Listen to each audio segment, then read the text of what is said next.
हम ये जो कैंडल मार्च जो आज किया है उसी बेस पे किया है। हमारे जो बहन बेटियों पे देश में इतने अत्याचार हो चुके हैं और उसका कोई भी एक्शन नहीं लिया जाता है, चाहे दलित हो, चाहे मुस्लिम हो, चाहे ओबीसी हो, कोई भी हो, इस पर कभी भी इन्होंने एक्शन नहीं लिया। और अगर हाई कास्ट का अगर कोई रेप होता है तो उसमें तुरंत ये सरकार, हमारी केंद्र सरकार एक्शन ले लेती है।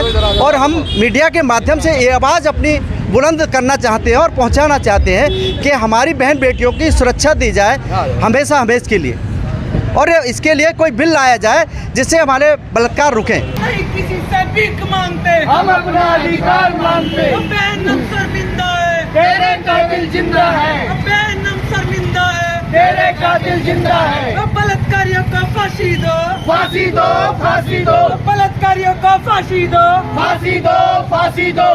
हमारी नई और ताज़ा खबरें देखने के लिए आप हमारे चैनल को सब्सक्राइब जरूर कर लें। किसी भी तरह के ऐड, विज्ञापन, प्रचार, कवरेज के लिए आप हमसे संपर्क कर सकते हैं। दक्षिणी दिल्ली संगम विहार के SK स्कूल के पास OBC महासभा के दिल्ली प्रदेश महासचिव एवं मंसूरी फेडरेशन के दिल्ली प्रदेश अध्यक्ष समाज सेवी अब्दुल रशीद मंसूरी राकेश ने सामाजिक कार्यकर्ताओं और OBC महासभा के पदाधिकारियों के साथ मिलकर कैंडल मार्च निकाला। ये कैंडल मार्च महिलाओं, बहनों, बेटियों के साथ बदसलूकी एवं बलात्कार के खिलाफ निकाला गया। खासतौर पर बंगाल, कोलकाता में हुए डॉक्टर महिला के साथ रेप और मर्डर के खिलाफ निकाला गया और उत्तराखंड के बलात्कारियों को भी फांसी की सजा की मांग की गई। बिहार में हुए हादसे के दोषियों को जल्द से जल्द फांसी दिलाने की बात की। OBC महासभा के कार्यकर्ताओं ने कहा कि हम केंद्र सरकार और राज्य सरकार से मांग करते हैं, जो भी दोषी है उन्हें जल्द से जल्द फांसी दी जाए और उस बेटी के परिवार को न्याय मिले और उस बेटी को न्याय मिले, नहीं तो आगे भी हमारा संघर्ष जारी रहेगा। देखिए हमारी ये खास रिपोर्ट।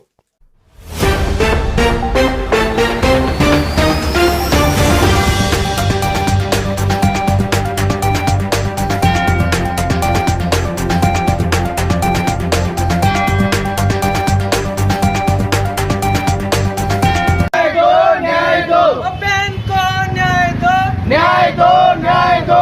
जय जय जय जय जय भीम, जय भीम, जय भीम, जय जय जय जय जय भीम, जय भीम, जय भीम। BBC 24/7 न्यूज़ की टीम इस वक्त मौजूद है कि SK के बराबर में जो अब्दुल रशीद साहब समाज सेवी हैं, उनका कार्यालय है। तो बात करते हैं आज जो कैंडल मार्च निकाला जा रहा है। सर, BBC 24/7 न्यूज़ में आपका स्वागत है। पहले तो आप मीडिया वालों का धन्यवाद, और जो हमारी कवरेज करने के लिए आए, और जो हमारी बहन बेटियों के बलात्कार हो रहे हैं और ये सरकार जो केंद्र सरकार है उस पर कोई एक्शन नहीं लेती है। और हमारी डॉक्टर हैं कोलकाता की, उनका भी बलात्कार बुरी तरीके से किया गया है और उनको मजबूर करके और उनको हत्या कर दी गई। ऐसे ही बिहार में एक दलित बेटी की बलात्कार करके उसकी हत्या कर दी गई। ऐसे ही उत्तराखंड में एक बेटी का बलात्कार करके उसकी भी हत्या कर दी गई। ये लोग पता नहीं कैसे लोग हैं, जो मानसिकता वाले लोग हैं, जो आज हमारे बहन बेटियों पे अत्याचार करने पे लगे हुए हैं। और ये सरकार, हमारी केंद्र सरकार इतनी निकम्मी हो चुकी है कि इनको शर्म नहीं आती कि हम बहन बेटियों के कहते हैं कि हम बेटी बचाओ बेटी पढ़ाओ के नारे देते हैं, लेकिन उस पर कोई एक्शन आज तक इन्होंने ना तो रूल बनाए थे, ना रेगुलेशन बनाए, और उसके लिए कोई भी एक्शन नहीं ले रहे हैं। और 50% जो आरक्षण की बात कर रहे हैं वो भी आज तक इन्होंने नहीं दिया।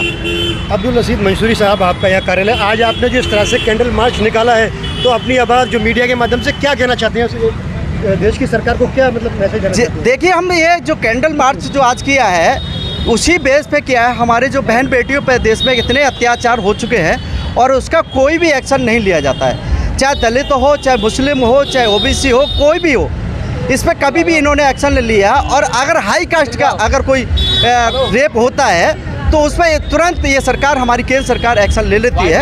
और हम मीडिया के माध्यम से ये आवाज़ अपनी बुलंद करना चाहते हैं और पहुंचाना चाहते हैं कि हमारी बहन बेटियों की सुरक्षा दी जाए हमेशा हमेशा के लिए, और इसके लिए कोई बिल लाया जाए जिससे हमारे बलात्कार रुकें। के साथ में हमारे बसरत मंसूरी साहब हैं, सामाजिक कार्यकर्ता हैं, क्या कहना चाहेंगे? जो आज जो घटनाएं 3 हुई हैं बिहार में, कोलकाता में और उत्तराखंड में, ये देश के लिए शर्मनाक है और इसके ऊपर केंद्र सरकार को सख्त कार्रवाई करनी चाहिए। बहन बेटियों के हक में खड़ा होना चाहिए।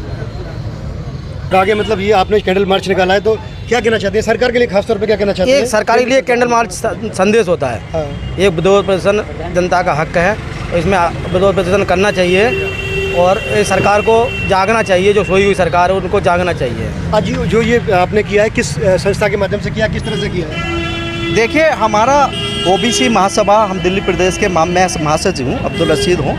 ओबीसी महासभा के नेतृत्व में और मंसूरी फेडरेशन ऑफ इंडिया का मैं दिल्ली प्रदेश का अध्यक्ष भी हूँ। इसी नाते मैंने ये कदम उठाया है और हम बार बार हम ये आंदोलन कर रहे हैं और हमारी आज तक सरकार कोई भी सुन नहीं है। ये ना दिल्ली सरकार सुनती है, ना कोई सरकार सुनती है हमारी।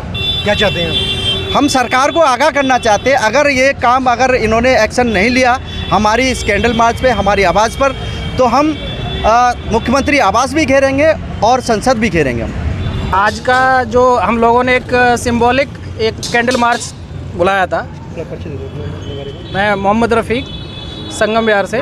हम लोगों ने इंडियन मेडिकल एसोसिएशन द्वारा जो एक 2 दिन का डॉक्टर कलकत्ता के जो नृशंस तरीके से हत्या हुई, बलात्कार हुआ और जो सरकारी अमला उन आरोपियों को बचाने में लगा था, उन आरोपियों को छिपाए रखा, पहले पुलिस के लोग बचाए रखे।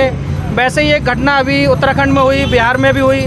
हम लोग वुमेन एम्पावरमेंट की बात करते हैं, लेकिन हम लोग पुरुष प्रधान देश होके हम उन महिलाओं को, या जो हमारे डॉक्टर हैं हमारे लिए रात दिन लगे रहते हैं, हम उन्हीं को नोचने में, और मतलब हमारी मानसिकता इतनी गिर गई कि जिनसे हमारी पैदाइश है, जिनसे हमारा वजूद है, हम उन्हीं को ख़त्म करने में लगे। ऐसी सोच बदलनी पड़ेगी और सरकार को टाइम बाउंड तरीके से फास्ट ट्रैक कोर्ट में ऐसे आरोपियों को बहुत जल्द, चाहे जो डेली सुनवाई करनी पड़े, कुछ भी करना पड़े, सरकार को संसद में बिल लाना चाहिए।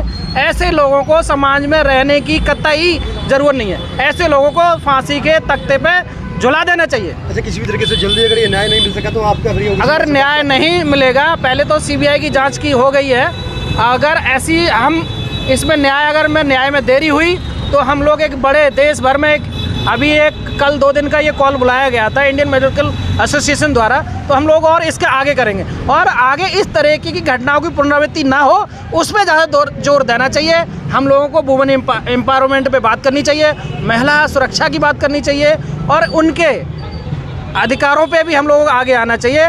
इस तरीके की घटनाएं ना हो उस पर ज़्यादा ध्यान देना चाहिए। जो भी उनके इस तरीके के अपराध में संलिप्तता है जिन लोगों की, ऐसे लोगों को समाज में बिल्कुल ही जीने का अधिकार नहीं है और उन्हें बिल्कुल जल्दी से जल्दी फांसी के फंदे पर लटकाना चाहिए। और ऐसा भी ना हो जैसे निर्भया कांड में वकीलों ने रात में कोर्ट खुलाया, कल अगर फांसी लगनी है तो रात में कोर्ट का। हम वकीलों से भी आग्रह ये करेंगे ऐसे आरोपियों का केस न लड़े और ऐसे आरोपियों को जल्द से जल्द सजा मिले। मोहम्मद अदनान अंसारी, ओबीसी महासभा यूथ अध्यक्ष। कोलकाता में क्या हुआ, ये मुझे ऐसा लगता है ये जो दो मुही सरकार है ये कभी भी न्याय नहीं किसी को दिला सकती। आपने अगर देखा हो अभी राजस्थान में अभी 2 समुदाय के बीच में भिड़ंत हुई तो तुरंत बुलडोजर चला दिया गया। मैं ये कहूँगा कि वो जो बहन थी हमारी, क्या उसके बलात्कारियों के घर पे बुलडोजर नहीं चलना चाहिए कि नहीं चलना चाहिए? आप सब यहाँ जितने भी खड़े हैं, ये जितनी भीड़ खड़ी है, ये सब मांग करती है कि उनके घरों पे बुलडोजर चले और उनके घर जमींदोज कर दिए जाएं। क्यों नहीं किए जाते? आपने देखा निर्भया केस में किस तरीके से कितने साल तक चलता आया मामला, आप सबको पता है, ये मामला सब जानते हैं। क्या हमारी ये जो बहन के साथ हुआ इसके साथ भी उतने ही साल तक संघर्ष चले? नहीं। मैं चाहता हूँ कि जिस तरीके से बेटी बचाओ का नारा दिया गया है और पढ़ाओ का, तो मैं चाहता हूँ कि इसी तरीके से इस नारे को नारा ना बनाते हुए इसको ज़मीनी स्तर पे उतारा जाए। और आज की डेट में बाप अपनी बेटी को छुपा रही है, क्यों? क्योंकि उसको डर है कि अगर मैं इसको घर से बाहर निकालूंगा पढ़ाई करने के लिए, कहीं इसके साथ कुछ गलत ना हो जाए। क्योंकि आप सब जानते हैं मिडिल क्लास है, बेटे के साथ तो नहीं जा सकती, स्कूल ना ला सकते हैं, डेली घर बार भी चलाना होता है। ये जो सरकार की जिम्मेदारियां थी, प्रशासन की जिम्मेदारियां थी, ये अपनी जिम्मेदारियां भूल चुके हैं। क्यों? क्योंकि इन्हें कोई मतलब नहीं है SC ST OBC समाज का, कुछ भी हो इन्हें कोई मतलब नहीं है। हम सब जानते हैं कि इन्होंने हमेशा से हमें कुचला है और आज भी कुचलते चले आए हैं, कभी धर्म के नाम पे, कभी जाति के नाम पे, तो कभी रंग भेष के नाम पे। मैं ये कहना चाहता हूँ केंद्र सरकार से कि जिस तरीके से राजस्थान में बिल्डोजर चला के घर तोड़ दिए जाते हैं, यूपी में बिल्डोजर चला के घर तोड़ दिए जाते हैं, चोरी करने वालों के घर तोड़ दिए जाते हैं। ये चोरी से भी बड़ा संगीन जुर्म है। इस बात को समझते क्यों नहीं है ये केंद्र सरकार? क्यों न्याय दिलाने में इतना टाइम लगाती है और क्यों इन जैसे बलात्कारियों को शरण देती है? आप सब जानते हैं, एक केंद्र सरकार में जो बैठी, सत्ता में बैठी ये जो सरकार है, इनके मंत्री, इनके पार्षद, इनके विधायक, ये सब भी कहीं ना कहीं बलात्कार का सपोर्टर हैं। मेरा नाम मोमना बेगम है और ओबीसी महासभा की मीडिया प्रभारी हूँ। जिस तरीके से कहा जा रहा है कि लोग कहते हैं कि वो उसने आधा स्कर्ट पहना है, उसने पूरा कपड़े नहीं पहने हैं, उसने ये पहन रखा है, तो इसलिए ये बलात्कार हुआ। आज डॉक्टर के साथ ये हुआ है कि दुष्कर्म किया गया है, इतना बड़ा बलात्कार किया गया है। क्या वो कपड़े नहीं पहने थी? पहले तो हमें समाज की सोच को बदलना बहुत ज़रूरी है। जो महिलाओं के लिए समाज की सोचें बहुत गलत हैं। अगर एक महिला निकल रही है तो वो ऐसे निकल रही है, अगर एक महिला कुछ कह रही है तो वो ये कह रही है। मतलब जेंट्स को अधिकार है, महिला को अधिकार नहीं है, ना कपड़े पहनने का, ना बोलने का, किसी चीज़ का अधिकार नहीं है। जैसे घर में भी कहते हैं लड़कियां बाहर ना निकलें, क्यों ना निकले? लड़के क्यों निकले खाली? क्या लड़कियां इंसान नहीं है? वही है जिस तरीके से आज पूरे देश में हाहाकार मचा हुआ है, बलात्कार किया गया है। तो मैं भी ये कहना चाहूँगी कानून व्यवस्था सही नहीं है। कि लोग कहते हैं कानून नहीं, वाकई में कानून व्यवस्था नहीं है। कोई ऐसा कानून किया जाए कि बलात्कारियों को तुरंत, क्योंकि कानून व्यवस्था में कहा गया है अगर कोई मुजरिम भाग रहा है उसको आप एनकाउंटर कर सकते हो। जो बलात्कार करता है उसका एनकाउंटर नहीं कर सकते हो क्या उनके पास अधिकार नहीं है? है अधिकार, लेकिन नहीं करते। इसलिए कानून भी भ्रष्टाचार हो रखी है, आपको बता दूं। तो मेरा संदेश अभी से यही है, अगर दोषियों को फांसी की सज़ा दी नहीं गई तो आगे चल के इससे बड़ा कैंडल मार्च करेंगे, उसको फांसी की सज़ा दी जाए। क्योंकि इनको रोका जब ही जाएगा जब कानून बड़ा सख्त कानून बनेगा, जब तक नहीं रुकेगा। सर, मेरा नाम सिमोन मसीह अम्बेडकर है, राष्ट्रीय भीम संगठन आरबीएस से राष्ट्रीय अध्यक्ष हूँ मैं। और बढ़ते अत्याचारों को देखते हुए, जैसे SC ST OBC के ऊपर जुल्म और अत्याचार बढ़ रहा है, इसके लिए एक बहुजन समाज के नेताओं ने 21 तारीख का भारत बंद का ऐलान करा है। उसी के समर्थन में हमने साउथ दिल्ली संगम विहार पीपल चौक से रैली का एक आयोजन रखा है। और हम पूरे युवा साथियों से, पूरे बहुजन समाज से हम ये कहते हैं कि पीपल चौक पे पहुँचें और इस रैली में सब समर्थन दें, साथ दें और ज़्यादा से ज़्यादा संख्या में आएँ। देखिए, जैसे कि हमारे बड़े भाई ने बोला कि जो SC ST आरक्षण है उसको ख़त्म करने की कोशिश जो ये सरकार कर रही है, क्या जो रिजर्वेशन है, जो SC ST आरक्षण है, वो क्या फ्री में मिला है? क्या इनके बाप की पपोती जो है ख़त्म करना चाहते हैं? नहीं, वो हमें बड़े संघर्षों से मिला है, उसके लिए बड़ी कुर्बानियाँ दी हैं हमारे महापुरुषों ने, उसको हम ऐसे बर्बाद नहीं होने चाहिए।